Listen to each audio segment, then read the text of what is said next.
안녕하세요. 손바닥 보드 성경보기의 목사 이태현입니다. 오늘은 작년 2019년 6월 29일에 있었던 신천지와의 토론을 올려드리려고 합니다. 시간 좀 됐는데 제가 오늘 다시 한번 들어보니까 특별한 제가 설명을 하지 않아도 내용을 들어보시면 알겠지만 성경적인 접근이 거의 어렵다는 것을 알 수 있을 것입니다.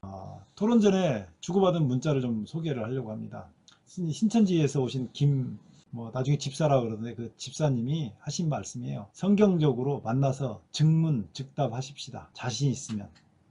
그래서 제가 한 것입니다. 좋습니다. 동영상 촬영을 하고 유튜브에 가감 없이 올리는 것을 조건으로 하시지요. 감사합니다. 했더니 답변이 온 것입니다. 그렇게 자신이 없으신가요? 자신이 없어서 유튜브에 올리자고 했을까요, 제가? 그러면서 성함을 물어본 것입니다. 제 이름 물어보는 거죠. 그래서 제가 다시 보냈습니다. 자신이 있는데요. 자신이 없으니 발을 빼시네요. 결정하시면 알려드리지요. 그랬더니 또 이렇게 답변이 온 것입니다. 내 말이 맞으면 마음 비우고 다시 공부하실래요? 그래서 제가 예를 들어드렸습니다. 지난번처럼 도망가지 않기를 부탁드립니다. 하늘파시스도 결국 대응 못하고 갈보리 교회로 초청했는데 한 사람도 안 오고 대화 약속하고 다음에 안 나타나고 이번에는 그러지 마세요. 이 부분을 잘 보시기 바랍니다. 대화 약속하고 다음에 안 나타나고 이거 너무 잘해요. 자기들이 불리하면 무조건 안 옵니다. 어느 교회 성함 이렇게 보낸 거예요. 하실래요? 동영상 촬영 동의하시면 알려드릴게요. 감사합니다. 이렇게 동영상 촬영을 제가 유도를 했어요. 왜 답변이 없으신가요? 동문서답하는 거 보이시죠? 하실래요? 동영상 촬영 동의하시면 알려드릴게요. 감사합니다. 이것의 답이 먼저입니다. 오케이. 저는 이태현입니다. 제가 이제 저를 밝혔죠. 저는 이태현입니다. 동영상 촬영하고 유튜브에 올리는 것을 전제로 해서 대화에 응하겠습니다. 감사드립니다. 저쪽에서 네, 어느 교회 다니시나요? 이렇게 또 질문한 거예요. 본인부터 밝히시는 것이 예의입니다. 그리고 제가 개인 자격으로 대화하기를 원하십니까?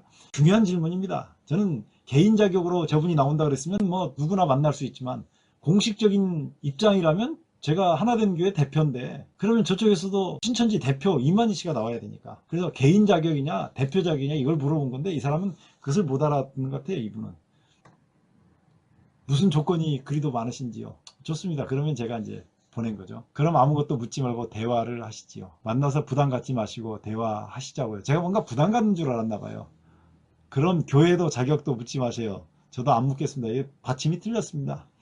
시옷 받침으로 썼네. 디귿인데 제가 이렇게 받침을 잘 못 맞춥니다. 네 하고 이제 답변이 왔습니다. 이제 그래서 그럼 순서는 어떻게 할까요? 그냥 순서를 정하지 않고 만나면요. 막 이 말빨신 사람이 떠들다가 가버립니다. 그래서 그렇게 하면 안 돼요. 30분을 신천지에서 오시는 분이 발표, 그 다음에 제가 성경으로 맞는지 확인하는 질문하고, 그 다음에 제가 30분을 발표하고, 신천지에서 오시는 분이 성경적으로 맞는지 확인하는 질문, 이렇게 하면, 이렇게 할까요? 아니면 반대로 할까요? 그랬더니 답변 온 게 만나서 30분씩 발표하고 발표 내용에 대해서 다른 의견이 있다면 질문이나 자기 생각을 발표하시면 됩니다. 그래서 제가 발표한 내용에 대해서는 질문하고 답변을 하시면 됩니다. 그렇죠? 이미 발표했으니까. 그리고 답변은 피차간에 강요하지 맙시다. 이게 신사적입니다. 뭐 답변 못하면 그냥 넘어가면 돼요. 중요한 건 아니니까. 이게 들어보면 자기의 사상이 다 드러나 있어요. 뭐 등불사자 이 말을 듣자마자 저는 신천지인지 압니다. 이 손바닥보다 성경복이라는 팟빵 방송에 이미 600편 정도 설교를 올려놨거든요. 거기에 신천지가 올라와서 답글을 달아요. 답글을 달면 자기는 전혀 신천지 표를 안 내고 답글을 답니다. 그러나 저는 바로 제가 그 몇 마디에서 신천지인 줄 알고 신천지에 오신 분 환영합니다. 그리고 제가 답변을 해놨어요. 만나는 장소는 어디가 좋을까요? 저는 개인 자격으로 신천지 본부에서 신천지 사람들이 다 보는 앞에서 했으면 합니다만 어찌 생각하십니까? 사실은 이게 제가 좀 했으면 좋겠다는 생각을 하고 오랫동안 해왔는데 이 사람들은 그렇게 하려고 생각하지 않습니다. 답변이죠. 집이 금덕역 근처입니다. 직장은 장승백이 근처입니다. 중간에서 만남이 좋고 지하철 주변 롯데리아, 버거킹, 맥도날드 이렇게 전도하는가 봐요. 지금 말씀하신 곳에서는 촬영하자고 그랬는데 촬영이 어렵습니다. 글지 말고 교회로 오실래요? 교회는 나중에 알려드릴게요. 네, 그러지요. 한 가지 확실한 것은 이것은 개인 자격으로 대화하는 것입니다. 감사드립니다. 이게 무슨 말인지 모르니까 그냥 네 하고 대답한 것 같아요. 아셨을라나? 제가 개인 자격 말고 대표 자격 어디 대표하셨으면 대표 자격으로 하실랍니까? 그러면 이만희 씨 나오라고 하려고 했던 건데 이거 말을 못 알아들으셔가지고요. 자, 커피 한잔 하자고 그랬는데 제가 시간이 없어서 이번에는 임마누엘 교회 본당에서 다음번에 신천지 본부에서 만납시다. 그랬더니 너무 거창하게 하지 마시고 조용하게 합시다. 그리고 지난번엔 다음에 올리신 글에 대한 제가 성경어로 답을 달아 보낸 것에 대한 답변이 없네요. 만나서 얘기하자고 합니다. 여자분 한 분하고 같이 두 분이 오셨는데 그 다음번에는 그 여자분을 안 모시고 왔어요. 성경적으로 뭐가 안 통하니까 그 다음에 안 모시고 온 것 같은데, 첫 번째 토론을 지금 올리는 거고요. 두 번째 토론은 또 해서 올려드리겠습니다. 가급적이면 촬영은 안 하시기를 원합니다. 그래서 촬영하는 걸 조건으로 지금 대화하기로 했는데 촬영을 싹 뺀 거예요. 그래서 제가 밑에 보시면 녹화 대신 녹음을 하겠습니다. 녹음해서 유튜브에 올리려고 한 거죠. 그랬더니 예 하고 올린 거예요. 이거는 제 팟빵 방송에 있는 것인데요. 목사님, 하늘팟에서도 목사님 두 분이 나오셨더라고요. 그 목사님, 하늘팟에 나간 목사님들이 누군지 모릅니다. 절대 예정론과 알미니안주의에 대해 이야기하시던데 목사님께도 여쭤보고 싶네요. 절대 예정론이 맞는 건가요? 알미니안 맞는 건가요? 이거는 이유가 있어요. 자기들이 성서적인 것을 얘기하고 싶어서 이렇게 하는데 저는 이런 질문에 답변하지 않습니다. 왜냐하면 이게 답변 자체가 함정을 파놓고 지금 기다리고 있거든요. 이유가 있어요. 쭉 보시면 알지만 오직 성경만이 옳습니다 하고 제가 답변했어요. 절대 예정론과 알미니안 중에 어떤 게 더 성경과 가까운가요? 이렇게 질문하는 이유가 있어요. 글쎄요. 그것은 그렇게 주장한 사람들에게 물어보세요. 제 답변입니다. 저는 오직 성경만을 믿습니다. 인간을 안 믿습니다. 형제님, 사람을 미혹하는 이만희 숫자죠. 인간을 믿지 말고 오직 예수님을 믿으시기 바랍니다. 감사드립니다. 예, 그리고 하늘판 얘기에서 하늘판을 제가 들어가서 들어봤습니다. 한 개를 듣다가 도저히 들을 수가 없어가지고 나왔어요. 하늘팟을 들어보니 저에게는 일고의 가치도 없더군요. 장로교회이신데 창시자 칼빈에 대해서 반박하시는 것인지요? 이러면서 공격하는 거예요.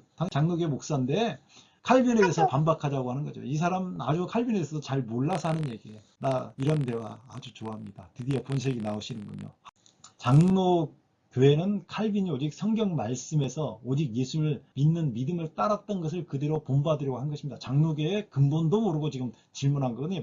제가 장로교회 그 신조 12신조의 1번입니다. 이걸 장로교회 12신조의 1번인데 신구약 성경은 하나님의 말씀이니 신앙과 본분에 대하여 정확무오한 유의의 법칙이다.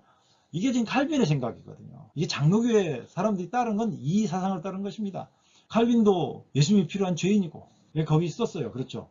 칼빈은 예수님이 필요한 죄인이고 자신이 성경에서 발견한 예수님을 전하려고 한 것이지요. 그 칼빈의 정신을 이어받은 사람들이 장로교회입니다. 그러므로 칼빈의 사상을 내 사상이라고 무조건 물어보시면 곤란합니다. 대답할 말이 없어서 곤란한 것이 아니라 어이가 없어서 곤란한 것입니다. 칼빈의 사상을 우리가 장로교에서 받았으면 거기에서 더 발전시켜서 성경대로만 자꾸 더 성경을 연구해 나가는 것이 정상이죠. 그것은 감리교회, 침례교회, 성결교회 모든 교회가 다 똑같잖아요. 거기서 주창한 그 사상 외에 나가면 큰일 납니까? 성경에는 이렇게 있는데 혹시 믿음의 선조들이 잘못 믿었을지라도 잘못된 사상을 가지고 있을지라도 우리가 그것은 성경으로 고쳐가면서 성경대로 공부해 가면 되는 거예요. 제가 배운 성경은 오직 성경이라고 그랬죠. 오직 칼빈이 아니고 대답할 말이 없어서 곤란한 것이 아니라 어이가 없어서 곤란한 것입니다. 트집을 잡으려고 하는 일이 아니면 성경적 토론만 하셔요. 그런 이유가 제가 답변하지 않는 이유이고요. 세상에 그 어떤 것도 성경을 대신할 수 있는 것은 없습니다. 오직 말씀으로, 오직 예수로. 시비는 그쯤 하시지요. 이렇게 대답했습니다. 칼빈주의는 오직 성경 말씀으로 돌아가겠다는 사상입니다. 칼빈 개인을 보면 잘못도 많이 했습니다. 역사를 보면 다 나오는 거니까. 그러나 그런 칼빈이 오직 주 예수님을 믿고 살았습니다. 그 칼빈의 정신을 계승한 것이 장로교회입니다. 이 사람들이 이 칼빈과 알미니안 주의를 가지고 나오는 것은 그걸 통해서 장로교에 틀렸다는 것을 지적하고 자기들이 옳다는 걸 나타내려고 하는 것이에요. 12신조가 있는데 장로교에 여기 보세요. 신구약 성경은 첫 번째 이렇게 주장한다니까요. 신구약 성경은 하나님의 말씀이니 신앙과 본분에 대하여 정확무오한 유일의 법칙이다. 이건 통합 측도 마찬가지고요. 합동 측도 마찬가지고 제가 속한 내장 한국총회도 마찬가지입니다. 다 똑같아요. 물과 맨 밑에 두 줄 보면 물과 성령 세례를 받으셨다면 고린도전서 2장 10절 성령은 하나님의 깊은 것이라도 통달한다고 하셨으니 하나님의 깊은 비밀도 통달하셨으리라 생각이 됩니다. 그것은 성경의 깊은 내용들일 것이고 목사님은 성경의 깊은 내용들도 다 알고 계시겠죠. 정말 성령 받으셨다면요 라고 이렇게 질문한 거예요. 이게 이유가 있습니다. 여기에 통달했다고 그러면 교만하다고 할 것이고 통달한다고 생각한 사람은 이 아무개에만 있다고 이 사람들은 생각하거든요. 통달하지 못했다면 왜 통달도 못했는데 성경 가르치냐고 할 것이에요. 저는 그렇게 답변하지 않습니다. 오직 하나님이 성령으로 이것을 우리에게 보이셨으니 성령은 모든 것 곧 하나님의 깊은 것이라도 통달하시느니라 고린도서 2장 10절에 나오는 말씀이죠. 것이죠. 그래서 제가 질문한 것입니다. 성령은 하나님의 깊은 것이라고 통달하신 것이 무엇이라고 생각하십니까? 하나님의 깊은 것을 통달했다 그러는데 그 통달하신 것이 뭐냐고 물어본 거예요. 이것은 제가 신천지 전체에 던지는 매우 심각한 질문입니다. 이거 답변 못했습니다. 그것만 있는 게 아니고요. 그 다음에 것도 있어요. 고린도전서를 쓴 사도 바울은 성령을 받았다고 생각하십니까? 이렇게 질문한 거예요. 이것 역시 매우 심각하게 던지는 질문입니다. 감사드립니다. 신천지 김공공 집사님의 발언을 30분 동안 하는데 한번 들어보시기 바랍니다. 안녕하세요. 안녕하세요. 하나된 교회 담임 목사 이태현입니다. 오늘 여기 성함이 어떻게 되신다 그랬죠? 김혜복 우리 선생님 오셨는데 직함이 어떻게 되는지 몰라서 제가 원래 그런 거 잘 안 물어보거든요. 다음에 올라온 글을 보고 제가 성경적으로 문제가 있다 생각이 들어서 그 문자를 쭉 보냈어요. 근데 저는 본래는 제가 원하는 건 본부에 가서 한번 토론해봤으면 좋겠다라고 생각을 했는데 좀 거창하게 하지 말자 그래서 축소하고 여기 계신 분들을 제가 여기 계신 분들 좀 소개 좀 하겠습니다. 여기 계신 분들은 저랑 같이 성경 공부 같이 하시는 분들인데 이분들은 거의 계시록은 뭐 무결점 해석을 전부 다 하시는 아주 대단한 분들입니다. 오늘 하는 거는 한 30분간 먼저 하시든지 우리가 먼저 하든지 그렇게 해가지고 하고 그 다음에 질문할 거 있으면 성경적으로 인격적인 그 어떤 인신모욕적인 발언 같은 건 전혀 하시지 말고 성경적으로 그것이 정말 그런지 객관적으로 방송을 듣는 사람들조차도 알 수 있도록 그렇게 성서적인 질문을 하시길 바랍니다. 그러기를 부탁드리고요. 나오셔서 먼저 얘기 좀 하실랍니까? 먼저 어떤 것을 제가 그때 지난번에 말씀드렸는데 알아서 뭐든지 하셔도 괜찮아요. 네, 우린 다 괜찮습니다. 다 들을 준비가 돼 있어요. 그러니까 나와서 30분을 누가 시간을 좀 재주세요. 5분 전에 5분 남았습니다. 얘기는 좀 하시고 얘기가 덜 끝나더라도 그렇게 해서 중간에 맞추고 30분 얘기하고 그 다음에 한 5분에서 10분간 이제 질문할 거 있으면 질문들 하시고 그 다음에 이제 하겠습니다. 지난번에도 우리가 그 목동에서 한학교에 있죠. 거기서 한번 있었잖아요. 그런 일이. 그러니까 이번에 이제 오셨는데 한번 공부해보자 그래서 그러니까 앞에 나와서 앉아서 하셔도 되고 서서 해도 됩니다. 이거는 알아서 본인이 하시면 맞습니다. 어떻게 궁금하신 게 요한계시록을 다 풀어드릴까요? 아니면 우리가 제일 중요한 것이 씨뿌림과 추수거든요. 씨뿌림과 추수. 성경은 6,000년 만에 릴리전 다시 회복하는 그걸 해드릴까요? 아니면 둘 다 해드릴까요? 궁금하신 게 계시록. 요한계시록. 요한계시록. 네. 요한계시록은 좀 판정하면서 해드리겠습니다. 네. 자유롭게 하시고 지금 보세요. 아까 앞에 빼놔. 예. 이걸 한 장 가지고도 1시간 이상 해야 되는데 계시록을 전체를 좀 해드리도록 하겠습니다. 요한 계시록은 약 2000년 전. 그래도 본인 소개는 잠깐 하시고 하시는 게 좋겠습니다. 자, 김태우가 다 끝내고 또 설명드리겠습니다. 약 2000년 전 사도 요한이 반모섬에서 환상 계시를 하신 겁니다. 환상 계시. 환상으로 받아 적은 거라 했죠.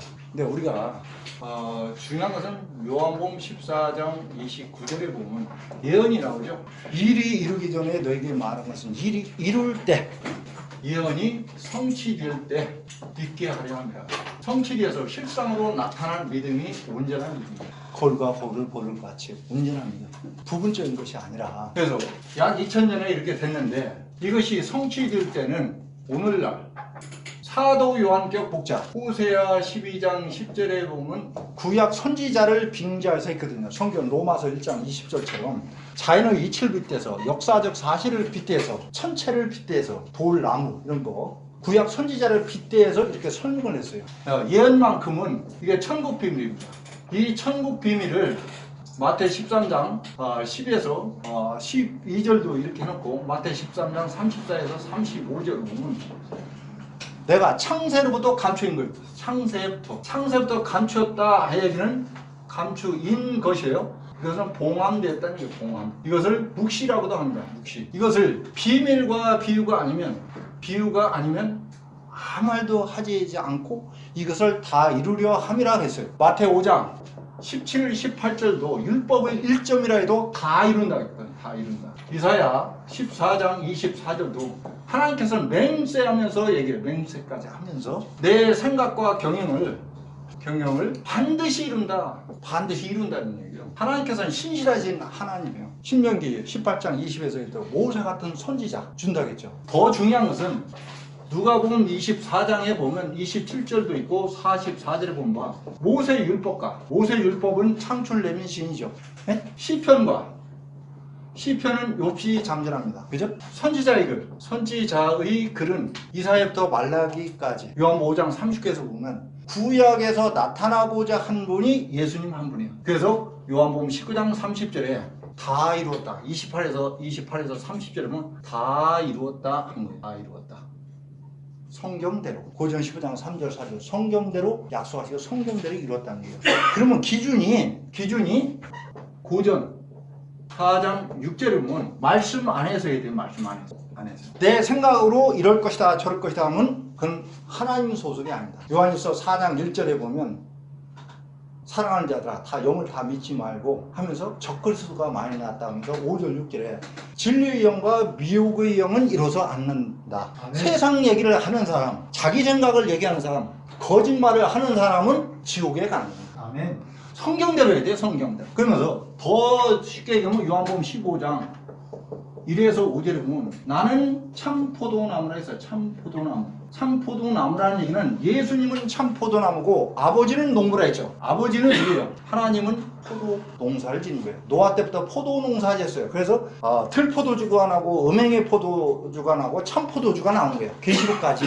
근데 내가 포도나무가 뭔지 성경에 나무들이 많이 나와요. 잠나무서부터 포도나무서부터 뭐 가시나무서부터 여러 나무 에스겔 28장에서 여러 군데 보면 이사야 5장이라든가 또 에레미야라든가 이런 거 다니엘서라든가 계시록에서 나무가 나와. 나무가 내가 뭔지를 몰라. 문자 그대로만 알아. 아까처럼 창세부터 감출 때 비밀과 비밀 한마디도 안 했는데 문자 그대로 풀어. 그러면 나는 마태 15장 14절처럼 소경을 인도하면 둘 다 구덩이에 빠진다. 지옥 간다는 얘기예요. 지옥 간다. 앞에는 지도자, 목사나 전도사에 해당되고 뒤에는 일반 성도에 해당돼요. 이사야에서도 그런 얘기예요. 내 백성이 눈이 있어도 소경이, 귀가 있어도 기목이라는 얘기가 나와요. 앞에 있는 것은 지도자, 밑에 있는 백성을 얘기해요. 이사야 43장은 또 백성, 그와 같이. 그런데 아까 성취된다고 했죠. 에레미야 33장 2절 3절이나 14절에 보면 하나님은 성취하시는 하나님이에요. 성취하는 하나님. 증언과 성취가 없으면 가증 얘기합니다. 신명기 18장 22절에도. 그렇죠. 그러면 내가 2000년 전에 환상계시로 됐으면 언젠가는 성취가 될 때가 있겠죠. 맞습니까? 네. 예. 그럼 오늘날은 어디서? 대한민국에서. 한국이라고 할게요. 대한민국 청계산 과천 소재 장막성전에서 이루어졌어요. 장소가.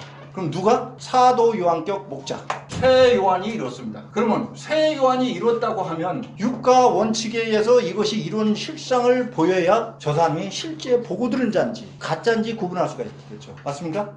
예, 그게 중요한 겁니다. 그러면 지금부터 본격적으로 말씀드리도록 하겠습니다. 중요한 것은 첫 번에 계시록 1장 1에서 3절에서 본 바 계시 전달 과정이 있습니다. 내가 계시 전달 과정을 무시했다. 나는 마귀 목자예요. 단언합니다. 계시 전달 과정은 마태복음 11장 27절에 보면 찾아보셔도 됩니다. 아들이 나와요. 아들은 예수님도 계시를 받았어요. 근데 중요한 것은 아들과 아들의 소원대로 계시 받은 자가 나와요. 받은 자. 이게 중요합니다. 당신 계시 받았냐? 이 사건이 이런 데서 교통사고가 났건 살인사건이 났으면 어떻게 됩니까? 증거가 있어야 되잖아요. 예? CCTV가 됐건 직접 보고 들은 자가 증거야 확실하죠. 근데 보지도 않고 남의 소문만 듣고 거기는 2단 3단이야. 예수님도 초림 때 2단에 계속하면서 다 전교단이 핍박했어요. 거기가 참단인 거예요. 지금도 가장 핍박받는 데가 신천지요. 그죠? 그러면 지금 가장 똑똑한 사람 금년에 10만 명 소리합니다. 90점이라고 맞은 사람 시험이 여기 있는 사람은 한 문제도 못 풀 거예요. 저는 장담합니다. 보여달라면 내가 시험 문제 낼 테니까 그걸 답변을 한번 해보세요. 네. 이와 같이 그런 사람이 10만 명 수리해요. 그리고 종교가 통일되고 국제법을 다 개정합니다. 네. 전쟁이 없어야 평화가 오죠. 야, 그건 나중에 또 하기로 하고 짧은 시간이 있기 때문에 제가 하겠습니다.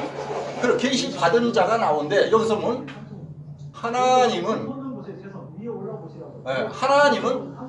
예수님한테 주고 천사가 나오죠. 계시 전달 과정 계시록 1장 1에서 3절을 읽어보면 됩니다. 시간은 절약상 읽지 않고 제가 그냥 말씀드린 거예요. 그러면 여기는 영계입니다. 영계. 항시 영은 6일 들어서 역사예요. 무당도 마찬가지죠. 그죠? 항시 영들. 초림 때로 말하면 하나님께서 약속하시고 하나님께서 이루시는 거예요. 그래서 성경 언약서입니다. 첫 약속, 둘째 약속. 그죠? 맞습니까? 옛 약속, 신 약속. 예. 그런데 예수님이 하나님이 예수님을 통해서 역사해서 다 이뤘다는 얘기예요. 그러면 신약에서는 예수님이 약속하고 예수님이 이룹니다. 이것은 요한복음 19장 30절에 구약은 이뤘고요. 신약은 계시록 21장 6절에서 온 바 다 이루죠. 예수님이 약속하시고 예수님이 이루시는데 약속의 목자를 통해서 이룹니다. 아까 계시 받은 자 약속의 목자를 통해서 이루신다. 이게 중요합니다. 그러면 0개가 있다 보면 6개가 나와야 되겠죠. 6개는 여기에 요한이 나옵니다. 사도 약건 목자. 그 다음에 종들이 나옵니다. 종들은 14만 4천과 흰무리를 얘기해요. 흰무리. 이것은 어디에 나오냐? 계시록 7장 5에서 8절에 각 지파 인마진 자, 각 지파 중에서, 중에서가 중요한, 숫자가 중요한 게 아니라 중에서 인마진 자 14만 4천은 제사장이에요. 제사장. 첫째 발. 이걸 수를 세워서 나온다까지 나왔어요. 왜? 야곱이 이스라엘이지 않습니까?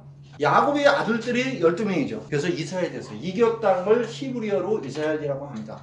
마태 10장에 보면 예수님 제자도 12명이죠. 왜냐면 세례 요한을 기점으로서 천국에 침노당해. 그죠? 그래서 예수님을 기점으로 저 앞으로는 구약, 모세 율법이고 옆절이 신약이요. 은혜와 진리. 그죠? 그 기점이요. 네. 그런데 내가 딱 아는데. 그런데 각 지파 이렇게 한 다음에 9절부터 14절까지가 흰무리가 나옵니다.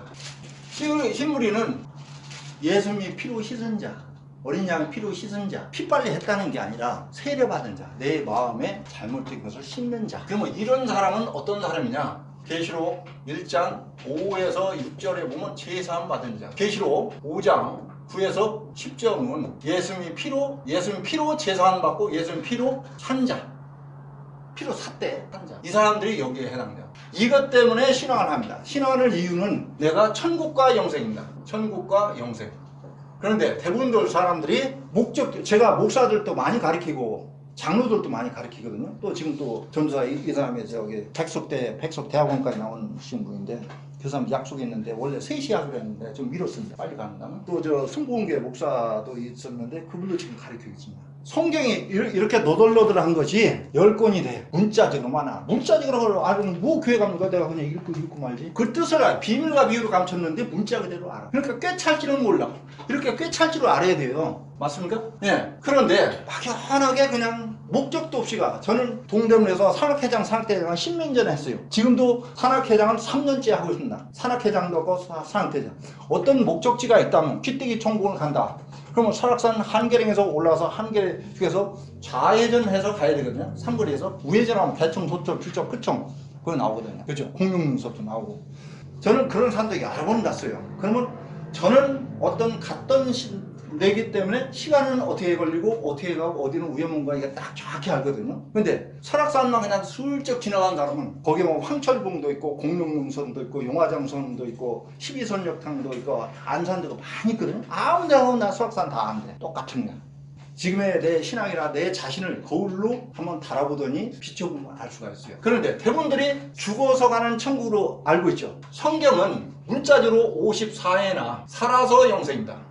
지금은 마귀 세상이기 때문에 누구나 다 죽는다고 생각하고 그 시가 박혀있어. 그래서 요한복음 3장 5절에 니고데모한테 물과 성령으로 다시 나라는 거야. 다시 육적으로 다시 나는 게 아니야. 내 영이. 왜? 스가랴 12장 1절에 보면 신령을 창조하시는 하나님이죠. 내 몸은 내 부모가 창조해서 동물이나 사람이나. 그렇죠? 12장 9절 10절도 나오죠. 영의 아버지가 나오죠. 그래서 죽으면 짐승 같다 묻지만 사람은 꿈꿀 때 보면 꿈에서 어디에 누구를 만나기로 왔다 갔다 하죠. 그래서 정신차려 얼차리 하죠. 영혼이 있어요. 그래서 살전 5장 23절에 보면 주 강림하실 때 영과 혼과 육을 강건하게 보존하라. 보존. 이게 중요한 거예요. 왜? 살아서 영생이기 때문에. 그죠? 성경에 54나 간접적으로만 한 100회는 나와. 근데 다 누구나 죽는다고 그래요. 죽어서 가는 천국이 있어. 로마서 8장 9에서 11절 그리스도 영이 없으면 그리스도인이 아니라고 하면서 그리스도 영이 있으면 죽을 몸도 살린다 했죠. 요한일서 5장 13절 이 성경 쓴 이유가 영생이라고 나왔어요. 영생. 읽게 만들기. 요한복음 5장 39절도 그렇죠. 요한복음 12장에 보면 48절에서 50절에 보면 하나님이 예수님의 명령까지 했어. 나 영생이다. 이거 줄라 했다. 그죠? 여러 군데 이게 나와 있어요. 그러면 내가 길을 이쪽으로 가야 되는데 이쪽으로 가. 그럼 천국 길을 잘못 가는 거야. 난 지옥으로 가는 거예요. 소경 인도하는 거예요. 근데 거기가 알맹이가 되려면 이게 알곡이라고 봅시다. 창세기부터 계시록까지 내 1점이라고 없이 이 뜻을 알아야 되는 거예요. 문자적으로 아는 게 아니라 달달달달 이런다. 이거 석박사가 아무리 암기했다 아는 게 아니야. 성철처럼 산은 산이고 물은 물이로다. 산 그건 누구나 다 아는 거예요. 산은 흙이 모인 것이죠. 인산인해 인파라고도 하죠. 성도들이 모이는 시온산을 얘기하는 거예요. 성경적으로 얘기하면 시온산. 마태 15장 14절에 보면 멸망의 가져가는 길이 거룩한 곳에 성도분들은 산 곳도 많지라. 그럼 산이 시온산으로 가야 돼요. 시편 125, 시편 132, 133, 135 시온에서 영생을 면한 고서 찬송막 다 나와 있어. 이사야에서도 여러 군데 시온을 했어. 사람이 모인 하나님이 함께 하는 곳 거기가. 계시록 14장 1절도 하나님과 예수님과 14만 4천이 시온산에 있고 거기서 경배받는다 했어. 그럼 내가 시온산으로 도망쳐야죠. 그럼 멸망이 가져간 것이 거룩한 선것은 뭐냐? 계시록 13장에 보면 1에서 6절에 뭐가 나와 있습니까? 바다에서 7머리 10뿔 짐승이 나와서 장막. 계시록 1장 20절에 보면 7별과 7금초대의 비밀이 나오죠. 그럼 이걸 내가 뭔지 육간적 원칙으로 정리해야 돼. 보고 듣지 않고 나는 뭐다 내 생각하면 안 된다니까. 초림 때는 예루살렘에서 이루어졌죠. 재림 때는 여기서 역사하는 거예요. 대패. 그래서 계시록 13장 6절에서 보면 바다에서 이거 바다라고 할게요. 바다는 비진리 종교세상 여기에 7 등불 사자인 어디로 왔어요? 여기서 이걸 장막에서 장막. 사람이 죽으면 49제 하기 전까지 유교식이나 불교식은 뭐예요? 천막을 읽고 상석을 올렸죠. 그와 같이 하나님 여기서 역사했어. 7별 사자가. 그래서 계시록 2장 3장 니골라당의 교훈이라든가 발람의 교훈이라든가 사단의 해가 나오죠. 그런 걸 해서 회개하라. 그래서 편지를 보내는 것이 계시록 2장 3장입니다. 근데 그 해결을 하지 않음으로써 바다에서 7머리 10뿔 짐승이 여기 올라온 거야. 그래서 장막을 42달 1260일 한때 두때 반때 3년 6개월을 멸망시키는 일이 있어요. 그럼 성경은 사루 2장 1에서 3절에 본바 창세기 아담 때도 그렇고 노아 때도 그렇고 모세 때도 그렇고 예수님 초림 때도 그렇고 배도하는 일이 먼저 나와야 되고 다음에 멸망시키는 일이 나와야 되고 그 다음에 구원이 나오는 거예요. 그러면 제가 예수님의 피로 샀고 죄사함 받았다 이게 뭐냐? 하나님께서는 십자가 졌다니까 내가 초림 때 복음을 다 끝나고서 십자가는 택도 없는 소리요. 구약을 이룬 게 예수님이죠. 그죠? 구약의 마태 1장 보면 아브라함이 하나님, 이삭이 하나님, 야곱이 하나님이라 했죠. 출애굽한 이스라엘 백성이 시내산에 온 사람들과 십계명서부터 다 언약을 넣은 거예요. 법을 주고. 그래서 마태 1장에 보면 히브리인들의 족보가 나오죠. 그죠? 근데 걔들이 요한복음 1장 참빛이 왔어. 11에서 13절. 참빛은 영접하지 않았죠. 언약을 안 지켰죠. 그래서 호세아 6장 7절처럼 너희도 아담처럼 언약을 어겼다고 하는 거예요. 솔로몬 왕상 11장에 보면 이방 여인 가나안 7족을 결혼하지 말라는데 했어. 이방 신을 섬겼어. 그래서 북이스라엘 11개 지파와 남유다 1개 지파를 갈라졌죠. 북이스라엘은 바벨론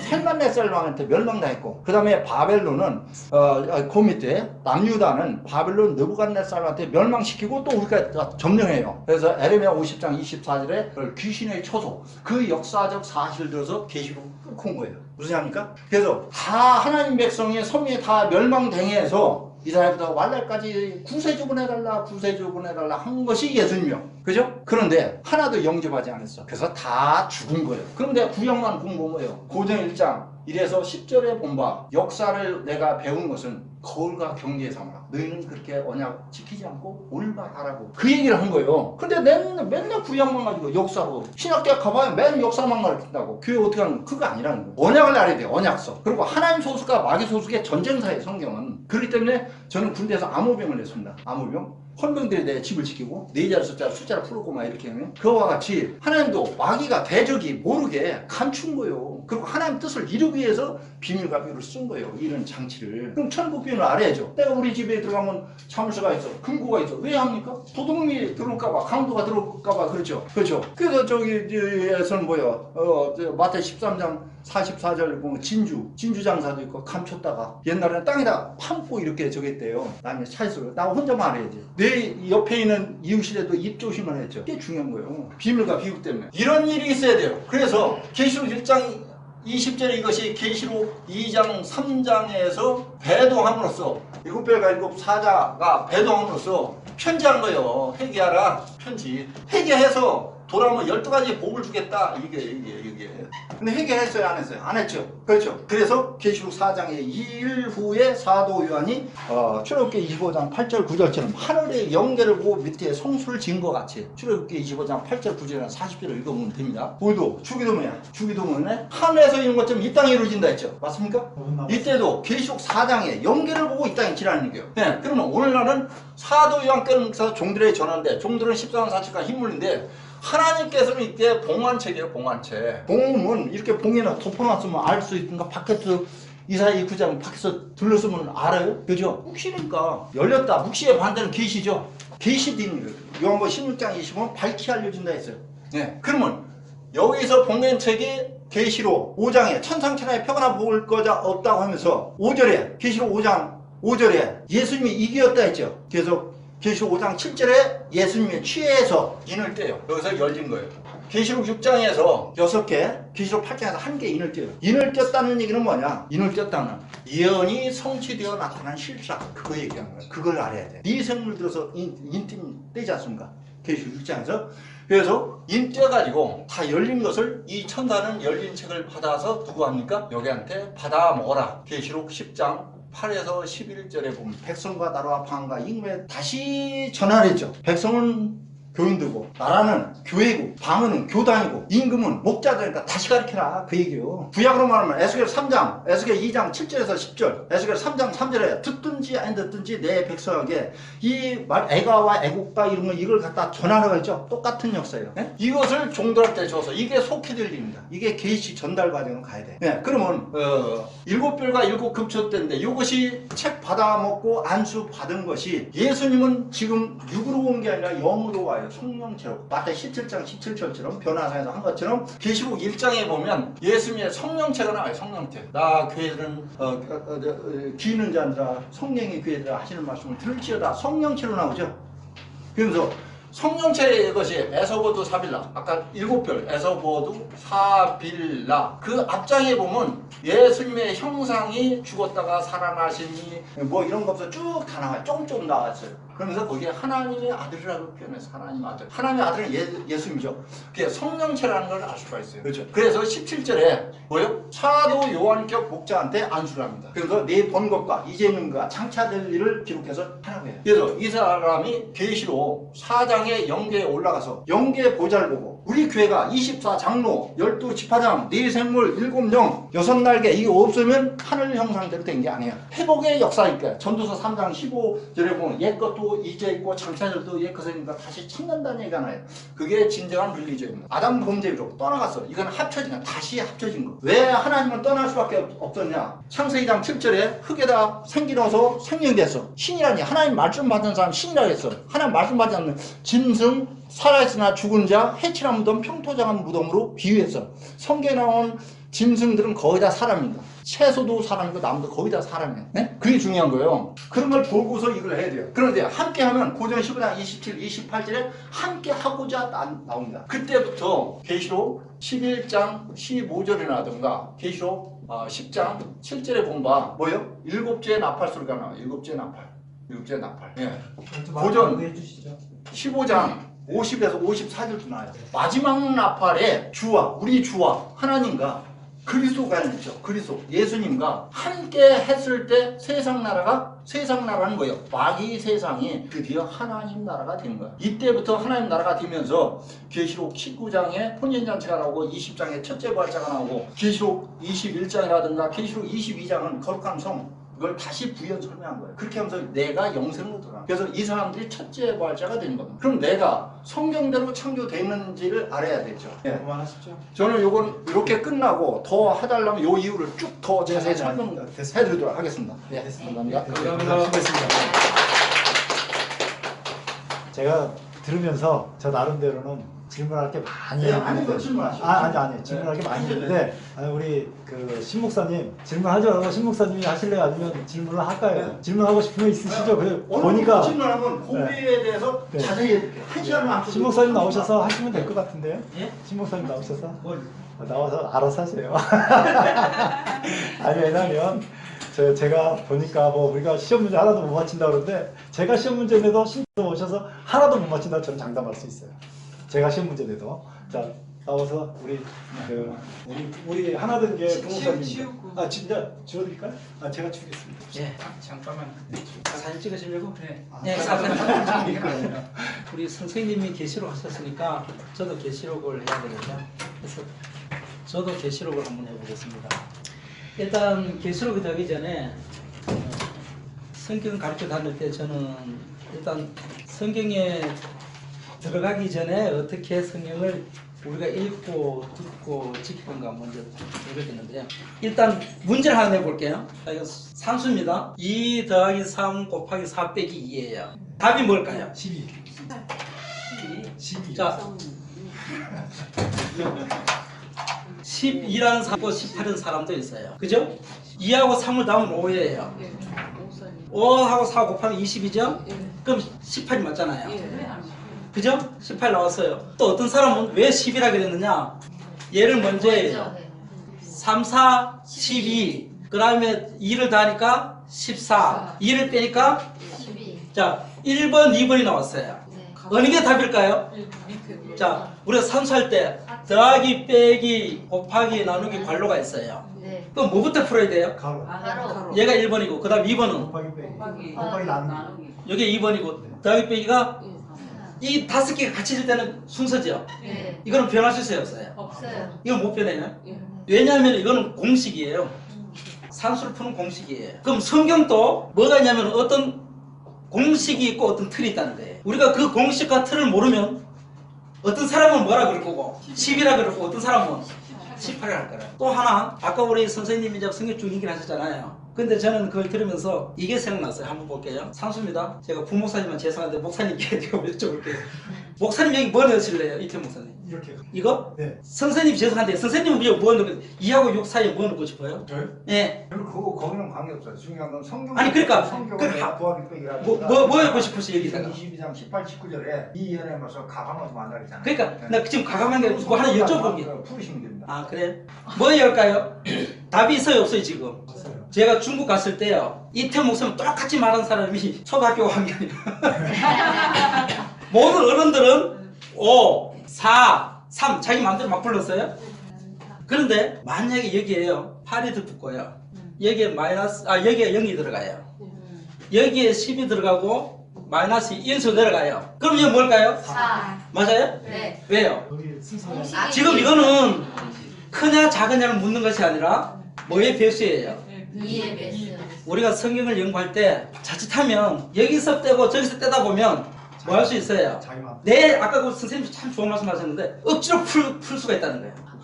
왜냐면은 여기서 잘못 풀어버리면 뒤에 답이 다 틀려져. 그래서 성경은 어떤 룰이 있고 공식이 있고 푸는 방식이 있는데 계시록도 이 룰과 푸는 방식이 있다는 거예요. 제가 그 계시록의 푸는 방식 룰을 1장부터 20장까지 20분 안에 한번 그냥 쭉 풀어볼게요. 풀기 전에 먼저 성경을 연구할 때요. 성경은 항상 시작과 끝이 있습니다. 어디에 시작하는지 끝은 항상 있어요. 둘째, 성경은 시작과 끝만 있는 것이 아니고 성과 악으로 나눠지고 있어요. 그 안에는. 그다음에 세 번째는 이 성과 악이 서로 비교하고 대조되게 되어 있습니다. 그리고 네 번째는 비교 대조할 때는 딱딱 끊어버리지 말고 1장, 2장 끊어버리지 말고 1장부터 22장까지 다 하나로 연결시켜야 된다는 거예요. 아멘 왜냐하면 계시록 1장에 말했던 게 계시록 22장까지 똑같은 내용으로 흘러가야지 앞에서 말했다가 뒤에 틀어버리면 돼야 안 돼요. 안 돼요. 그건 내가 푸는 겁니다. 그러면 계시록의 이 네 가지 원칙을 한번 풀어보는데요. 계시록 1장 1절 한번 볼게요. 아까 우리 선생님이 하셨잖아요. 하나님의 계시가 누구한테 전달됐어요? 1장 1절은 예수 그리스도의 계시가 시작했습니다. 시작은. 그럼 요한 계시록의 주인공은 누가 돼야 돼요? 예수님 예수. 계시록을 열어준 사람이 누구예요? 예수 그리스도의 계시라. 계시라 그러니까 예수가 주인공이 돼야 됩니다. 계시록 22장 21절입니까? 제일 마지막 절. 20절 한번 볼게요. 이것들을 증거하는 시가 가나사대. 그러니까 계시록입니다. 계시록 앞에 있는 것들을 증거하는 시간 가라사대 내가 진실로 속히려라 할 시간을 아멘 주 예수여 오시옵소서. 그러면 계시록 1장에 예수의 계시라 시작해가지고 이 계시록을 펼쳐 보이는 게 누구라는 거예요? 예수님이었고 그 예수가 뭐 하겠다? 내가 속히 가겠다니까 아멘 예수여 뭐 하십시오? 그럼 예수로 시작해서 예수로 끝났어요. 계시록은. 아멘. 그죠? 아멘. 그러면 이 계시록이 예수로 시작해서 계시록 22장 20절 21절 예수로 시작해서 예수로 끝났잖아요. 근데 계시록이 6차트로 나눠져 있다는 거예요. 계시록 전체가 어떻게 되냐면 1장 1절부터 9절까지가 시작 부분입니다. 다시 말해서 이 부분이 서론이에요. 아까 제가 그랬잖아요. 성경은 시작과 끝이 분명하다고. 9절이 시작이에요. 그러면 시작이 지금 뭐가 있어야 될까요? 계시록 22장 6절부터 21절까지가 끝이에요. 이게 결론입니다. 계시록은 시작과 결론을 내려놨는데 왜 제가 시작과 결론으로 잡았냐? 왜 처음과 나중으로 잡았냐? 똑같아요. 1장 1절부터 9절까지 내용하고 22장 6절부터 20절까지 내용이 거의 같습니다. 예를 한번 들어볼까요? 1장 1절에 예수 그리스도의 계시를 하기 시작했잖아요. 그럼 계시록을 펼친 사람이 누구다? 주인공이 예수다. 계시록을 마치는 주인공도 누구예요? 하나 맞았고요. 또 하나. 계시록 1장 몇 절 보시냐면요. 반드시 속히 되는 종들을 보이시려고 요한에게 보냈다 그랬잖아요. 계시록 22장 또 한번 볼게요. 8절. 이것들을 보고 들은 자는 나 요한이니 누가 들었다고요? 지금 요한에게 계시를 줬는데 요한이 22장에서 내가 뭐 했다? 듣고 내가 봤다 그랬어요. 동일하죠? 그 다음에 또 가면은 3절. 이 예언의 말씀을 읽는 자와 듣는 자들과 그 가운데 결론을 지킨 자가 복이 있나니 때가 가깝다 그랬잖아요. 결론 부분에 이 내용이 또 있어야 돼요. 22장 한번 볼게요. 몇 절을 보시냐면 7절 한번 볼게요. 보라 내가 속히 이 책의 예언의 말씀을 지킨 자가 뭐가 있다? 자, 앞에는 읽는 자, 듣는 자, 지킨 자가 복이 있다 그랬잖아요. 이게 시작이에요. 그럼 계시록 22장 7절까지 갔다는 건 이미 뭐하는 거야 이 사람은? 읽었고 들었다는 거야. 그럼 네가 읽고 들었으니까 이제 뭐 해라? 뭐만 하는 거야 이제? 그렇죠. 그래서 앞에 두 개는 빼버린 거야 그냥 요한이. 그래서 지키는 자가 뭐가 있다? 복이 있다. 왜냐면 어차피 20절까지 줬으면 읽고 들어야 되잖아요. 그 다음에 때가 가깝다는 말이 또 있어요 여기에 보면. 22장 10절입니까? 예. 또 내게 말하되 이 책 예언의 말씀을 임봉하지 말라. 뭐 하는 가까우니라? 봉하지 말라. 그럼 계시록은 예수가 펼쳐놓은 계시록을 뭐 하지 말라는 거예요? 닫지 말아야 돼요. 왜요? 때가 요한한테 줄 때도 내가 왜 계시록을 줬느냐? 하나님이 천사를 시켜서 요한에게 왜 줬느냐? 뭐가 같기 때문에. 그때가 무슨 때냐는 거예요. 계시록 1장에 보면 볼지어다 구름을 타고 오시려라 가기는 쭉 재림하는 장면이 나오잖아요. 온다는 장면이 나와요. 뭐 재림이라고 하면 우리말이고 어쨌든 예수님이 다 오겠다는 거 약속을 했어요. 근데 여기도 있어요 없어요 그 말이? 결론 부분에 몇 절에 있어요? 그러면 1장 9절부터 1절부터 9절까지 내용과 20절 6절 20절까지 내용이 동일한 내용을 같이 요한이 기록해 놨어요. 그래서 제가 요거를 시작과 끝으로 잡았고요. 그러면 그 다음에 몇 절부터 들어가야 돼요? 1절. 그 다음에 1장 10절에 들어갑니다. 10절에 들어가면은 10절에 출발이 어떻게 되는가 한번 볼게요. 주의 날에 내가 성령에 감동하여, 자 성령 감동이 나오고요. 내 뒤에서 나는 나팔소리 같은 큰 성을 들으니, 자 요한이 계시를 받았어요. 그런데 뒤에 성령에 감동하고 난 다음에 뒤에서 나팔소리 같은 큰 소리가 들려요. 그러니까 그걸 이제 들었어요. 근데 뒤에 나팔소리가 무슨 말을 해요? 네가 보는 것을 일곱 교회에 뭐 해라? 네만 가지고 있지 말고 요한한테 네가 들은 걸 뭐 해라? 전해라 그랬어. 일곱 교회 편지하라 그랬어. 그러면 요한은 자기만 가지고 있으면 안 되고 또 뭐 해줘야 돼요? 일곱 교회에 편지를 해야 돼. 그 해야 될 의무가 있잖아요. 그러면서 이게 무슨 소리인가 싶어 딱 돌아보니까 뭐 인자 같은 이가 등장하잖아요. 어쨌든 그렇게 등장하면서 드디어 일곱 교회가 나오는데 에베소서 버감해가지고 2장부터 일곱 교회가 나옵니다. 근데 일곱 교회 안에 보면은 두 무리가 등장해요. 교회 안에. 무슨 무리가 있냐면은 한 교회만 빼놓고 책망 받는 무리가 있고 칭찬 받는 무리가 있어요. 제가 성경을 시작과 끝을 나눈다 잡아라 그랬잖아요. 계시록 1장 10절이 이제 본론의 1본론의 시작이라면 시작 안에 성곽이 나와야 돼요. 그럼 일곱 교회 안에 누가 선일까요? 책망할 게 있는 사람들은 뭐에 속하고? 그러면은 이기는 자에게 내가 주는 선물은? 그렇죠. 그게 일곱 교회 안에 들어있는 일곱 교회 나왔어요. 일곱 교회 다 보인 다음에 계시록 4장, 아까 우리 선생님이 찾았던 4장의 1절을 보면 이 후에 이 원래 말은 앞에 성경절하고 뭐 한 거예요 지금? 분리하는 것이 아니라 앞에 1장부터 3장까지 내용 후에 맞죠? 그 후에 또 무슨 일이 벌어지느냐? 내가 보니 하늘에 열린 문이 있는데 앞에서는 문이 없었어요. 1장 10절에는 뒤에서 나팔 소리가 들렸지 문은 안 나왔어. 그런데 4장에 보니까 2절 내가 곧 뭐에 감동하였더니 이건 어디 나왔어요? 이거는 1장 10절에 나왔어요? 안 나왔어요? 나왔어요. 나왔죠? 동일한 성경절이 4장 시작할 때 또 나와요. 네. 그런데 이번에는 열린 문이 나와요. 그런데 또 뭐가 나와요? 또 그 다음에 나팔 소리 같은 보좌가 나오죠. 그러니까 나팔 소리 같은 큰 음성이 열린 문을 통해서 들렸고, 그러니까 똑같은 나팔 소리예요. 자, 1장 10절에도 나팔 소리, 성령 감동. 4장 1절에도 시작하면서 보니까 내가 성령에 감동했는데 하늘 문이 열리면서 나팔 소리 같은 소리가 들렸고, 그 다음에 보좌가 나오면서 뭐가 등장해요? 또 아까 인자 같은 애가 등장했는데 여기는 5장에 보좌 앞에 선 어린 양입니까? 네, 어린 양이 섰는데 이렇게 나옵니다. 어린 양이 등장해요. 1장 10절에서는 인자로 등장했던 사람이 인물이 4장에서 시작하면서부터는 어린 양으로 또 바꿔가 등장을 해요.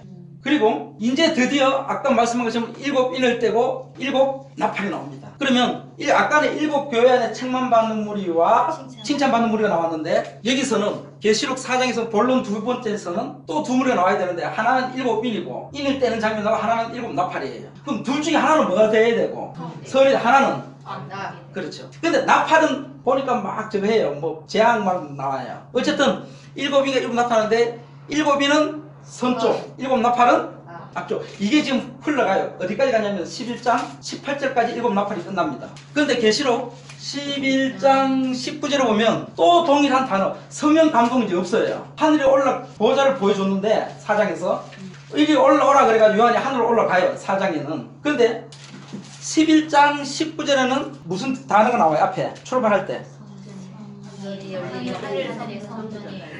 하늘 성전이 열려요.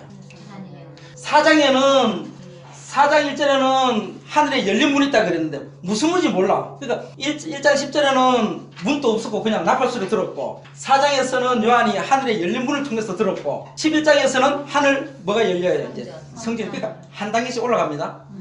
하늘 성전이 열리면서 성전 안에 언약궤가 보여요. 그리고 뭐 언약궤 안에 뭐 번개부터 쭉 나옵니다. 그리고 바로 연달아가 누가 나오냐면은 여자와 아이 해산에 나오고 용과 그의 사자가 나와요. 그래서 이 무리가 등장하면서 드디어 이 무리들이 전쟁하는 장면이 나옵니다. 13장 용이 짐승 2마리를 내세워가지고 전쟁 이렇게 해요. 그리고 계시록 14장은 어린 양이 14만 4천과 함께 시온산에 서 있는 장면이 등장해요. 그죠? 그러면서 대조적으로 어린 양과 시온 14만 4천, 그 다음에 저기 용하고 짐승들. 근데 짐승은 바다 모래 위에 섰고, 어린 양과 13만 4천은 산에 섰고, 바다 모래와 산이 대조되고, 어린 양하고 14만 4천원하고 그 다음에 용하고 짐승이 대조가 되고, 그러면서 이게 흘러가요. 싸움이 있었으면 결과가 나와야 되잖아요. 15장 16 결과, 그들이 결과가 이제 나오고, 그러면서 왜 이들이 싸우게 됐는가, 이유가 뭐냐, 그게 17, 18장 나오면서 드디어 계시록 19장 11절에 보면 다시 또 한 번 새로운 시작이 됩니다. 우리 또 계시록 19장 11절 또 한번 볼게요. 내가 하늘이 뭘 보니 또 열렸어요. 그러니까 지금 계시록은 항상 요한은 한 차트를 시작할 때마다 문이 열리든 하늘이 열리든 뭘 열어요. 그리고는 뭔가를 보여줘. 그런데 여기서는 19장 11절에는 이번에는 누가 등장하냐면은 만왕의 왕이 등장합니다. 만주의 주가 등장해요. 철장으로 만국을 다스릴 남자가 등장해요. 그리고 이분이 뭐하는 권세가 있다고요? 심판의 권세를 들고 등장합니다.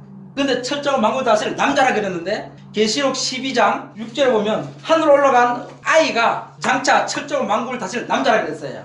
그럼 그 아이나 19장에 나왔던 19장 11절 나오는 만왕의 왕 만주의 주 핏불 입은 사람을 뭐한 거예요 지금? 동일한 인물이 되요. 그리고는 또 전개가 돼요. 그렇게 만왕으로 등장하고 난 다음에 드디어 천년기가 되고 뭐 천년후가 끝나고, 이게 어디까지 가냐면은 21장 5절까지 가는 거예요. 그리고는 22장 아까 우리가 봤던 6절부터 20절 결론 부분입니다. 그러니까 성경은, 요한은 항상 계시록을 어떤 사건을 차트를 읽힐 때마다 이렇게 동일한 내용으로 지금 풀어나가요. 하늘이 열리고 성전문이 열리고 어린 양이 등장하든 만화의 왕이 등장하든 인자가 등장하든 전부 동일한 인물이에요. 누구예요? 그렇죠. 그리고 예수를 등장시킨 다음에 그 다음에 그 예수하고 그 다음에 악하고 뭐 하는 장면? 그렇죠. 요한은 계속 이렇게 이제 이 계술 전체를 이렇게 풀어놨다는 거예요. 그래서 아까 제가 왜 제가 2하고 이게 뭐냐? 왜 제가 시초에 이걸 넣었냐면 그냥 심심해서 인 게 아니라 저희들은 성경을 볼 때 그냥 어떤 한 구절을 찾아가 그 구절하고 이 구절을 짝을 하는 게 아니라 일단 전체 흐름을 잡아놓고 그러니까 계술이라는 큰 틀을 잡아놓고 그 다음 좀 세부적으로 들어가면 돼요. 그래서 서론, 본론, 서론, 결론, 그다음에 본론 1, 2, 3, 4. 그래서 계시록은 이렇게 풀어놓고 난 다음에 이제 그 안에 내용들은 찾아 나가면 돼요. 그래서 그 찾는 거는 이제 시간이 다 됐으니까 저는 일단 그래요? 좀 더 해도 돼요. 자, 그러면 한번 볼게요. 시저가 또 이제 성각을 나눠야 되죠. 그럼 각 차트에서 성각을 한번 나눠볼게요. 아까 제가 그냥 읽고만 이야기만 했는데 계시록 1장 다시 이제 들어갈게요. 13절, 12절부터 볼게요. 몸을 돌이켜 나더러 말하는 음성을 알아보려고 돌킬 때에 7 금촛대를 보았는데 촛대 사이 인자 같은 이가 발에 끌린 옷을 입고 가슴에 금띠를 띠고 머리와 털의 희기가 양털 같고 뭐 눈 같으면 그러면서 쭉 보면 이제 인자가 불꽃 같은 인자가 등장해요. 그래서 요 인자가 곧 누구냐? 답은 이게 나와요. 18절. 곧 산자라 내가 전에 죽었었노라 볼자라 이제 세세토록 살아있어 사망 음부 열쇠를 내가 가졌노니. 그러니까 죽일 수도 있고 살리는 권한이 누구한테 있다는 거예요? 나한테 있다. 그럼 이 사람이 누구예요? 예수입니다. 그 다음에 2장 드디어 7교회 편지 보내라 했으니까 요한 7교회 편지 보내는 내용이 나와야 되잖아요. 그러니까 에베소, 스무르나, 버가모, 도아디라, 빌라델비아, 라오디게아 7교회 편지를 보내라 그러니까 사대하고 보내라 그러니까 2장에서는 드디어 각 교회에 편지를 보내는데 그 편지 내용이 뭐냐는 거예요. 요한한테 줬던 계시 내용이 뭐냐는 거예요. 그 내용을 쭉 읽어봤더니 2장 한번 볼게요. 하나만 볼게요. 가라사대 내가 내 행위와 수고와 내 인내를 알고 또 악한 자들을 용납하지 않은 것과 자칭 사도라 하되 아닌 자들을 시험하여 거짓된 것을 내가 드러낸 것과 뭐 이건 좋은 일이에요. 너희들이 이렇게 한 사람들도 있었고 그러나 4절 그러나 너를 뭐 할 것이 나니 책망받은 분이에요. 그러니까 잘하는 사람도 있고 교회 안에 그러니까 교회라고 다 잘하는 건 아니에요. 그죠? 그러면 교회 안에 이거는 이제 쉽게 말하면 앓고 가라지가 같이 있는 거예요. 그냥 그 앓고 가라지가 같이 섞여 사는 거야. 왜냐하면 뽑지 마라 그랬잖아요. 어쨌든 선과 악이 교회 안에 공존하는 걸 보여주면서 이게 이제 어디까지 가냐면 3장 22절까지 라오디게아 교회가 끝나요. 7교회 마지막 교회가 라오디게아 교회잖아요. 그 교회를 끝내면서 4장 다시 시작했는데 여기도 보니까 24 보좌가 나오고 내 생물이 나오고 그 다음에 이제 5장에 가니까 드디어 뭐가 등장해요? 보좌가 베풀어지는 장면이 나옵니다. 보좌가 나와요. 보좌는 뭐 할 때 열릴까요? 재판장은 심판할 때 나오는 거잖아요. 그러면은 여기에 누가 등장하냐면은 이 보좌 앞에 어린 양이 등장해요. 근데 등장하기 전에 무슨 일이 벌어졌냐? 3절 하늘 위에나 땅 위에나 땅 아래에 능히 책을 펴거나 복원할 리가 없더라. 이 책을 펴거나 복원하기에 합당자가 보이지 않기로 내가 크게 울었더니 장로중 하나 내게 말하되 울지 마라. 유대 지파 사자 다윗의 뿌리가 이겼으니 이 책과 그 7인을 떼시리라 하니라. 그러면서 7인은 떼는 장면이 나오는데 그게 누가 떼요? 어린 양. 그럼 어린 양은 누구예요? 예수. 인자도 예수였고 어린 양도 예수였어요. 그 예수가 등장을 했어요. 그리고 7인을 뗍니다. 첫째인, 둘째인, 셋째인을 떼요. 그리고 이 떼는 장면 속에 뭐가 등장해요? 7장에 가가지고 14만 4천인이 등장을 해요. 그런데 이 14만 4천인이 등장하는데 13절에 보면 재밌는 내용이 나와요. 5장 13절이요? 7장. 7장 9절부터 한번 볼게요. 자, 14만 4천이 등장하다가 갑자기 9절에 차트가 바뀌면서 이를 위해 내가 보니 각 나라와 족속과 왕과 백성이 능히 셀 수 없는 큰 무리가 등장합니다. 이 큰 무리들이 뭘 입고 있는가? 13절 장로 중에 하나가 응답하여 내게 흰 옷 입은 자들이 누구냐? 그러니까 이들이 흰 옷 입고 있는데 큰 무리가 등장해. 13만 4천 얘 또 한 무리잖아요. 큰 무리들이 등장하면서 흰 옷 입고 있는데 응답하여 내게 흰 옷 입은 자들이 누구며 어디서 왔느냐고 물어요. 그랬더니 내가 가로되 내 주여 당신이 알리다. 그 나들이 이런 큰 어디서 나온 자들인데 활에서 나오는 자들인데 어린 양의 피에 그것을 희게 하였느니라. 그러니까 어린 양의 피에 옷을 씻어 희게 한 무리들이 큰 무리로 등장을 해요. 근데 이 큰 무리들이 뭐 할 거냐 그러면은 그 다음에 15절 그러므로 그들이 누구 앞에 서서 하나님 보좌 앞에 있고 또 그의 성전 밤낮 하나님을 그러면 하나님 보좌에서 섬긴 무리들이 14만 4천의 큰 무리예요. 그렇죠. 히노림은 큰 무리들이 13만 4천이 아닌 큰 무리들이 지금 하나님 보좌 앞에서 지금 뭐 하고 있는 거예요 지금? 섬기고 그 다음에 뭐 해나 아무 뜨거운 기운 상하지 않고 뭐 보좌 계신 어린 양이 저의 목자가 돼서 생명샘으로 인도하시고 뭐 쭉 나옵니다. 그럼 하나님 보좌에 큰 무리들이 서는 장면이 나오고 그리고 이제 일곱째 인을 떼면서 이제 일곱 나팔이 등장해요.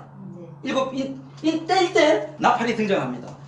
그럼 요 나팔이 등장하는 이거는 뭐예요? 이건 이제 악으로 들어간다는 거죠. 그럼 화해진저 이런 말이 나와요. 여기는. 그러면서 쭉 넘어가면서 이제 드디어 그 중에 일곱 나팔 가운데 이제 누가 등장해요? 이 일곱 나팔 중에 두 선지자, 두 감람나무, 두 증인, 계시록 11장이 등장합니다. 두 촛대. 그러면서 계속 가면서 일곱 나팔이 끝나면서 뭐가 등장하냐? 계시록 11장 19절 다시 차트가 시작돼요. 그러면서 또 누가 등장해요? 이번에는 계시록 12장 여자가 아이를 해산하려고 하는 장면이 나오고 이 아이가 누구냐? 5절 여자가 아들을 낳으니 장차 철장으로 만국을 다스릴 남자라 그 아이를 하나님 앞과 그 보좌 앞으로 올려가더라. 누구예요? 올라간 사람이? 예수님밖에 없어요. 그리고 계시록 아까 제가 했잖아요. 결론 본론에 계시록 19장에 가가지고 11절에 성전에서 드디어 피푼 옷을 입고 복수 옷을 가리고 나오는데 칼을 들고 낫을 칼을 들고 나왔잖아요. 흰 무리들이 흰 백마탄자들이 뒤를 쭉 따르잖아요. 그건 뭐 하는 장면이에요 지금? 그건 무슨 장면입니까? 심판하는 장면이에요. 그게 나오면서 뭐가 나오는지 알아요? 새들이 잔치가 나오면서 드디어 뭐가 나올까? 막 피가 나오고 막 말굴레 닿고 뭐 그러면서 유황불이 나와요. 그 속에 불못이 나오고 어쨌든 그렇게 연결되면서 13장 내가 보니 바다에서 한 짐승이 나오는데 뿔이 여리고 머리 결국에 쭉 나오잖아요. 그러면서 드디어 예수가 등장한 다음에 사건이 전개되는 거예요. 용이 자기는 뒤에 서고 누굴 내세워요. 바다에서 짐승 한 마리 13장 1절 바다에 짐승 나오고 13장 11절 땅에서 짐승 한 마리 올라오고 그러니까 바다와 땅 짐승 두 마리 내세우잖아요. 그러면 이거는 악의 선이에요. 이거는 용이 나오고 뭐 짐승 이거는 왜냐하면 여기 보면 하나님을 회방하고 하나님 대적하는 장면 나오거든요. 네. 그리고 어린 양의 생명책에 창세로 농민되지 못한 자들은 다 이 진사도 죽임을 당할 거라고 그랬거든요. 그러니까 이건 악이에요. 그러니까 성경은 항상 선악으로 나오는데 그럼 상대적으로 13장과 맞붙을 대상이 또 나와야 된다는 거죠. 네. 그게 14장 1절에 보니까 내가 보니 어린 양이 시온산에 섰고 그와 함께 14만 4천이 섰는데 이마에 어린 양의 이름과 아버지 이름 쓴 것이 또다라고 하면서 14만 4천의 이름에 어린 양의 이름 아버지 이름. 어린 양은 누구예요? 아버지는. 그럼 못 맞은 사람들이 이게 입맞은 자들이잖아요. 그런데 14만 4천이 등장하면서 이들의 14장의 결론을 어떻게 나는가 한번 볼게요. 13절까지 이 14만 4천이 하는 일이 나와요. 무슨 일을 할 건지 하는 일이 쭉 나오면서 14장 14절 결론이 나옵니다. 또 내가 보니 흰 구름이 있고 구름 위에 사람의 아들 같은 이가 앉았는데 머리는 금묘원이 있고 이한 낯을 가졌더라. 또 다른 천사가 나서 구름 위에 앉은 이한 낯가진 자에게 이건 지금 누구예요? 지금 이거 뭐 하느냐? 곡식 이것이니까 뭐해라? 이건 추수한 장면이에요. 아까 제가 그랬죠. 교회 안에 뭐가 있다 그랬어요. 알고 가르지. 예수님도 그랬잖아요. 어떤 종들이 와가지고 주인들이 뭐라 그랬어요? 우리가 알곡을 뿌리는데 가라지를 왜 입니까? 그러니까 놔둬라. 알곡 가라지 그냥 놔둬라. 왜냐면 네가 뽑다가는 뭐 할 수 있으니까. 나는 알곡인지 가라지 모르니까 네가 잘못 뽑아내다 보면 알곡도 뽑을 수 있으니까 그냥 놔둬라. 근데 14장에 그 내용이 14장에서는 또 어떻게 들어있냐면 이렇게 추수하는 장면. 그럼 이건 이 추수는 좋은 거에 나쁜 거예요. 좋은 추수죠. 그 다음에 17절 한번 볼게요. 또 다른 천사가 하늘에 있는 성전에서 나오는데 또한 이한 낫을 가졌더라. 불을 다스리는 다른 천사가 제대로 나와 이한 낫가진 자를 향하여 큰 손으로 불러 가로되 포도송이 걸어라. 그러니까 14절, 15절, 16절은 알곡 추수고 요거는 포도송이 추수예요. 똑같은 추수인데 한 추수는 뭐가 돼야 돼요? 악이 돼야죠. 근데 보니까 여기는 뭐가 나오냐면은 19절, 18절 불을 다스리는 천사가 제단나 이한 낫을 가진 자를 향하여 큰 손 불러 가로되 내 이한 낫을 휘둘러 땅에 포도송이 걸어라. 그 포도가 이거내라 하더라. 천사가 낫을 땅에 휘둘러 땅에 포도를 거두어 하나님의 진노의 불에 던짐에 성 밖에서 그 틀이 밟히니 피가 쭉쭉 나옵니다. 이거 좋은 거예요, 나쁜 거예요? 나쁜 거예요. 그러면은 누가 봐도 알곡 추수는 선, 책망 칭찬받은 무리들, 포도송이 추수는 바로 이 포도송이 추수는 13장에 용과 짐승을 했던 사람들. 여기 뒤에 다시 나와요. 한 번 더 반복해 나옵니다. 일단 쭉 가면서 15장 이제 이 알곡 추수 무리들과 포도송이 추수에 들어간 무리들이 과연 뭘 할 거냐. 근데 15장에 보면은 하늘 유리 바다가 열리면서 모세의 노래 어린 양의 노래를 부르는 사람들이 있어요. 요거는 누굴까요? 그렇죠. 알곡 추수에 들어간 무리들이 하는 하늘 율법에서 아까 제가 그랬잖아요. 큰 무리들이 하나님 보좌 앞에 선다 그랬잖아요. 흰 옷, 피 푸른 옷을 입은 사람들이. 요게 이제 요 무리들이고 16장은 상대적으로 7재앙이 나와요. 근데 재앙이 나오는데 이거는 누구한테 내리느냐? 2절 첫째가 대접을 땅에 쏟으며 악하고 똑똑한 자가 짐승의 표를 받은 사람들과 우상에 경배하는 자들이나 13장에 짐승에게 경배하지 않고 다 죽이다 그랬잖아요. 15절. 근데 짐승의 표를 받고 짐승의 경배한 무리들 이게 16장에 보니까 이게 뭘로 나온 거예요 다시 재앙을 나오면서 악이 나오는 거예요. 그러면서 17장은 무슨 내용이 나오냐면 17장에서는 왜 그러면은 알곡추수는 한 무리들은 하늘 유리 바닷가에서 어린 양의 노래 모세 노래 부르면서 구원받았고 저기 뭐냐 7 대접을 받은 재앙을 받는 16장은 왜 했는가 그 이유가 나와야 돼요. 그 이유가 어디에 들어있어요? 17장 18장 속에 들어있다는 거예요. 17장 7 대접을 가진 이금사 중 하나가 내게 말하되 물이 앉은 큰 음녀에 받을 심판을 이겨볼 음녀 이건 좋은 거예요 나쁜 거예요? 나쁜 거. 근데 18장 한번 볼게요. 이을리에 다른 천사가 하늘에서 내려오는 것을 보니 큰 권세를 가졌는데 영과 땅이 환하여지더라. 그러면서 바벨론의 각종이 쭉 나옵니다. 그런데 4절 한번 보세요. 내가 들으니 하늘로 다른 생명사가 가로되 내 백성아 거기서 나와 그의 죄에 참여하지 말고 그의 발을 재앙을 받지 말라. 이건 뭐 해야 돼요 지금? 바벨론의 진상을 보여주면서 거기 있으면 뭐 할 거니까 재앙을 받을 거니까 뭐 해라? 바벨론에서 나와. 그럼 이거는 알고 추수했다 무리들이 어린 양과 13만 4천이 했던 행위예요. 네. 악을 향해서 뭐 하라는 거예요? 나와라. 그래서 이들의 동참했던 무리들은 알곡 추수해서 하늘 율법에 섰고 나와라 그런대로 안 나온 무리들은 그렇죠. 새들의 잔치하고 포로송이 추수에 들어간 사람들이고요. 이걸 요한은 19장에서 다시 잔치로 바꿉니다. 19장 1절에 3, 4절 쭉 가다 보면 7절에 우리가 즐거워하고 크게 기뻐해 그 영광을 돌리세 어린 양의 혼인 기약이 이르렀고 아내가 예배하시니 그에게 허락하사 비누 푸른 새밭 푸른 성들 오는 행실이라 나왔죠? 근데 이 무리들이 나온가 반면에 어린 양의 혼인잔치 하나 나왔는데 또 하나는 17절입니다. 내가 보니 한 천사에서 공중나는 모든 세상에 큰 음성으로 외쳤을 때 하나님의 큰 잔치 또 잔치가 2개예요. 네. 어린 양의 혼인잔치 하나 나오고 또 하나 잔치가 있는데 이 잔치는 누구를 위한 잔치인가? 새들의 잔치예요. 근데 새들의 잔치는 내용이 결론은 어떻게 나는가? 17절 공전하는 모든 세력만이 큰 것을 가로되 왕들의 고기, 장군들의 고기, 장사들의 고기, 말들과 탄자들의 고기, 자연자들이나 종들이나 모른 자의 고기를 먹으라 하더라. 내가 보면 그 짐승과 땅의 임금들과 군대들이 모여 그 말탄자와 군대로 더불어 전쟁을 일으키다가 짐승이 잡히고 이적을 행하던 선자가 함께 잡혔으니 쭉 나오면서 21절 나머지는 말탄자 입으로 나오는 금이 주면 모든 새가 그 고기로 배에 불리우더라. 근데 20절에 보니까 짐승이 잡히고 이적을 행하던 그 선자와 함께 잡힌 이는 뭘 받고 짐승의 표를 받고 우상에게 경배. 아까 단위 계시록 16장 7 대접에 나오는 첫째 대접에 나오는 대접받는 재앙들 같아요 안 같아요? 그러니까 지금 동일한 성경적으로 지금 계속 성경은 요한 풀어가고 있다는 거예요. 그러니까 한 번도 요한은 계시록 1장부터 22장까지 순서를 바꾼 적이 없어요. 어떤 사건이 펼쳐지고 항상 사건은 하늘의 열린 문에서 시작되고 그 다음에 어린 양이 등장하든지 예수가 등장하고 그 다음에 선과 악이 등장하고 선과 악의 결론이 나오더라는 거예요. 그러면서 20장 천년기가 시작됩니다. 그 천년이 끝나요. 이게 이제 21장 5절에 이제 마지막 결론이 뭐예요? 모든 눈에서 눈물을 씻기심에 이제 하나님의 보좌에 앉아있는 무리들. 아까 우리 그 계시록 7장에 나왔던 14절에 나왔던 흰옷 입은 큰 무리들. 됐습니다. 그래서 이제 요렇게 이제 하면서 결론 여기 두 개가 요렇게 이제 죄송합니다. 시간을